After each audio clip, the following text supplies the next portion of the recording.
കൃഷ്ണേന്ദുവാണ് fast ന്യൂസുമായി ചേർന്നത്.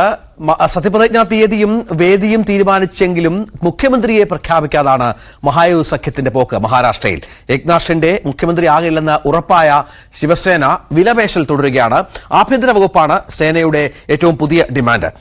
രാകേഷ് ഏറ്റവും പുതിയ വിവരങ്ങൾ പങ്കുവെക്കും. രാകേഷ്, ഇവിടെ നമുക്കറിയാം ഒരാഴ്ച കഴിഞ്ഞു ഒരു വലിയ വിജയം മഹായൂതി സഖ്യം നേടിയിട്ട്. പക്ഷേ BJPക്ക് വേണമെങ്കിൽ ഒറ്റയ്ക്ക് ഭൂരിപക്ഷത്തിനടുത്ത് സംഖ്യ ഉണ്ടായിട്ട് പോലും സഖ്യകക്ഷികളുടെ പിണക്കം, പ്രത്യേകിച്ച് ശിവസേനയുടെ പിണക്കം ഈ സർക്കാർ രൂപീകരണത്തിന് ഒരു പ്രതിസന്ധിയാവുകയാണോ? അതെങ്ങനെയാണ് ഇപ്പോൾ പരിഹരിക്കാനുള്ള ശ്രമം നടക്കുന്നത്?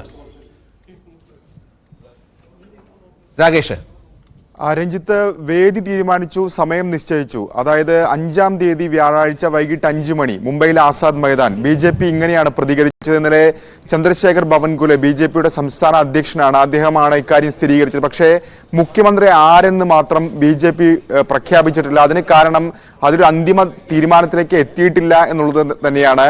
കാരണം BJPക്ക് ന്യായങ്ങളുണ്ട്. 5-ാം തീയതിയാണ് സത്യപ്രതിജ്ഞ, ഇനിയും 4 ദിവസം ബാക്കിയുണ്ട് എന്നൊക്കെ പറയാമെങ്കിൽ പോലും വലിയ വിജയം നേടിയിട്ട് 4-ൽ 3 ഭൂരിപക്ഷത്തോടുകൂടി വിജയം നേടി ഇപ്പോൾ 8 ദിവസം കഴിഞ്ഞിരിക്കുന്നു. അപ്പോഴും മുഖ്യമന്ത്രി ആരെന്ന് ഔദ്യോഗികമായി പ്രഖ്യാപിക്കാൻ ഇതുവരെ ആയിട്ടില്ല. ഭവൻകുലയുടെ പ്രതികരണത്തിന് ശേഷം ഇന്നലെ അജിത് പവാർ കുറച്ചുകൂടി കടത്തി പറഞ്ഞിട്ടുണ്ട്. അതായത് BJPയിൽ നിന്ന് തന്നെയായിരിക്കും മുഖ്യമന്ത്രി, 2 ഉപമുഖ്യമന്ത്രിമാർ 2 സഖ്യകക്ഷികളിൽ നിന്നുണ്ടാകുമെന്ന് അദ്ദേഹവും പറഞ്ഞിട്ടുണ്ട്. പക്ഷേ പ്രഖ്യാപനം, മുഖ്യമന്ത്രി ആരാകുമെന്ന് പ്രഖ്യാപനം നടത്തേണ്ടത് BJP ആണ്.